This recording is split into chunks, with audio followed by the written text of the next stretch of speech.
ಏನು ಈಗ ತುಂಬ ಸಂತೋಷನಾ? ನಿನ್ನ ಅಣ್ಣನ ಕನಸಿಗೆ ನನ್ನ ಕನಸಿಗೆ ಎಲ್ಲ ಕೊಳ್ಳೆ ಇಟ್ಬಿಟ್ಟಿಯಲ್ಲೇ. ಅಮ್ಮ ಏನು ನೀನು ಅಮ್ಮ ಅಂದ್ಬಿಟ್ರೆ ಬಾಯಿ ಮುಚ್ಕೊಂಡು ಬಿಡ್ಲಾ? ಅಮ್ಮ ಅಣ್ಣ ನನ್ಗೇನು ಶತ್ರುನಾ? ಮತ್ತೆ ಯಾಕೆ ಅವ್ನ ದುಡ್ಮೆ ಕಲ್ಲು ಹಾಕ್ದೆ? ನಿನ್ನ ಮದ್ವೆಗೆ ತಾನೇ ಅವ್ನು ಇಷ್ಟೆಲ್ಲ ಕಷ್ಟಪಡ್ತಿರೋದು. ಈಗಾಗಲೇ ನನ್ನ ಮದುವೆ ಮುರಿದು ಹೋದಂಗಾಗಿದೆ. ಹಾಗಿರುವಾಗ ನನ್ನ ಮದುವೆ ಬಗ್ಗೆ ಅಷ್ಟೊಂದು ಅರ್ಜೆಂಟ್ ಯಾಕೆ ಹೇಳು? ಅದಕ್ಕೋಸ್ಕರ ಅಣ್ಣ ಅಡ್ಡದಾರಿ ಹಿಡಿದು ಯಾರ್ಯಾರ ಜೊತೆ ಸೇರ್ಕೊಂಡು ದುಡ್ಡು ಮಾಡಿ ನಂಗೆ ಇಷ್ಟ ಇಲ್ಲ ಅಮ್ಮ. ಹೇಳಿಲ್ವೇನೆ ಅವನು ಯಾರ ತಲೆನೂ ಒಡೆದು ತರ್ತಾ ಇಲ್ಲ ಹಾಲ್ನಂತ ದುಡ್ಮೆ ಅಂತ? ನಾನು ಯಾವತ್ತಾದ್ರೂ ಅಣ್ಣನಿಗೆ ಹೀಗೆ ಮಾಡು ಹಾಗೆ ಮಾಡಬೇಡ ಅಂತ ಉಪದೇಶ ಮಾಡಿದ್ದೀನ? ಫಸ್ಟ್ ಟೈಮ್ ನಾನು ಅಣ್ಣ ಹೋಗ್ತಿರೋ ದಾರಿಗೆ ಅಡ್ಡ ನಿಂತಿದ್ದೀನಿ ಅಂದ್ರೆ ಅದಕ್ಕೊಂದು ಬಲವಾದ ಕಾರಣ ಇರಲೇಬೇಕಲ್ವಮ್ಮ? ಏನಂತ ಬಲವಾದ ಕಾರಣ? ಅಮ್ಮ ಇವತ್ತು ನನ್ನ ಜೀವನ ಈ ಥರ ದಿಕ್ಕು ತಪ್ಪಿದೆ ಅಂದ್ರೆ ಅದಕ್ಕೆ ಕಾರಣ ದುಷ್ಯಂತ ಅಮ್ಮ. ಇದೇನೇ ಹೇಳ್ತಾ ಇದೀಯಾ?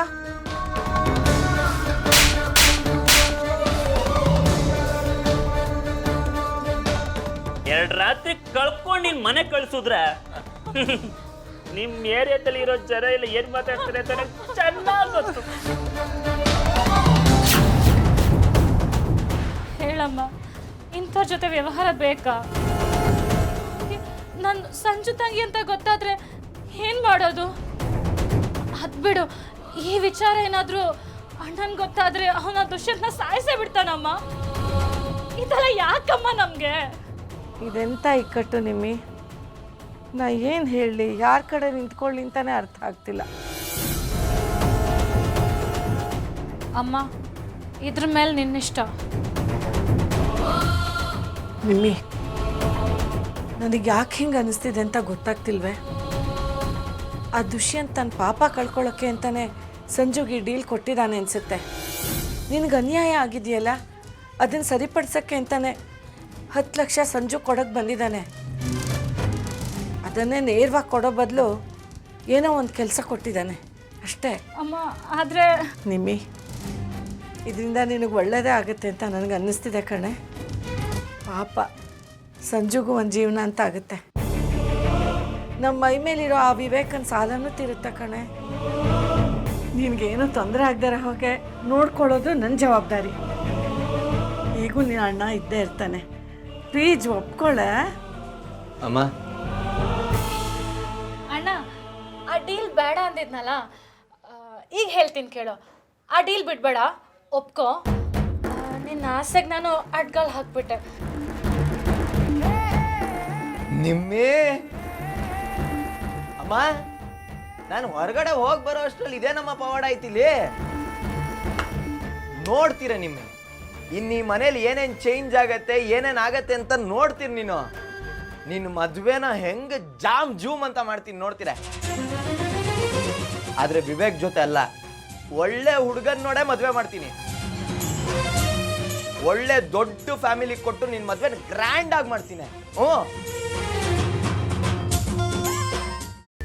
ಕೈಮಾ ಲಿವರ್ ಚಕ್ಕಣ ಮಾಡುವ ವಿಧಾನ: ಒಂದು ಬಾಣಲಿಗೆ ಎಣ್ಣೆ, ಈರುಳ್ಳಿ ಹಾಕಿ ಹುರಿದು ಶುಂಠಿ ಬೆಳ್ಳುಳ್ಳಿ ಪೇಸ್ಟ್, ಅರಿಶಿನ, ಪುದೀನ, ಕೊತ್ತಂಬರಿ ಸೊಪ್ಪು, ಲಿವರ್, ನೀರು, ಬೇಯಿಸಿದ ಕೈಮಾ, ಟೊಮ್ಯಾಟೊ ಪ್ಯೂರಿ, ಗರಂ ಮಸಾಲ, ತುಪ್ಪ ಮುಚ್ಚಳ ಮುಚ್ಚಿ ಬೇಯಿಸಿ. ಈಗ ಕೈಮಾ ಲಿವರ್ ಚಾಕಣ ಸವಿಯಲು ಸಿದ್ಧ. ನಮ್ಮ ಇವತ್ತಿನ ಕಾರ್ಯಕ್ರಮದಲ್ಲಿ GFC ಖ್ಯಾತಿಯ ಕೃಷ್ಣಪ್ಪನವರು ಒಳ್ಳೆ ಚಾಕ್ನವನ್ನ ಮಾಡಿ ಕೊಟ್ಟಿದ್ದಾರೆ. ಹೆಂಗಿದೆ ಅಂತ ಎಲ್ಲ ಹೇಳಕ್ಕಾಗಲ್ಲ, ನೀವು ಮಾಡ್ಕೊಂಡ್ರೆ.